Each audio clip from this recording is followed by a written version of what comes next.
ইন্না লিল্লাহি ওয়া ইন্না ইলাইহি রাজিউন। দেখলাম নরসিংদীতে একটা মেয়েকে বাড়ি থেকে তার বাবার সামনে উঠিয়ে নিয়ে গিয়ে গণধর্ষণ করে মেরে ফেলছে। এখন আমার কথা হচ্ছে, এই জানোয়ারদের বিচার কি হবে এই বাংলার মাটিতে?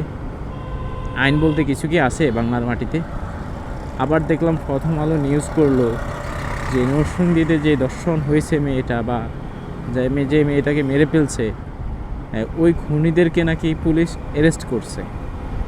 অ্যারেস্ট করলে কি হবে যদি বিচারই না হয়? এরকম তো অতীতেও হয়ে আসছে। অতীতে এরকম গণধর্ষণ হয়ে আসছে, ধর্ষণ হয়ে আসছে, মানুষকে হত্যা করতেছে, কই কোনো বিচার তো হচ্ছে না। আমার কথা হচ্ছে, দর্শন করছে, অ্যারেস্টও করছে, কিন্তু বিচার কি হবে বাংলার মাটিতে? এটা প্রশ্নেই রয়ে গেল। আপনাদের কাছে প্রশ্ন, বাংলার মাটিতে এই গণধর্ষণের বিচার কি হবে?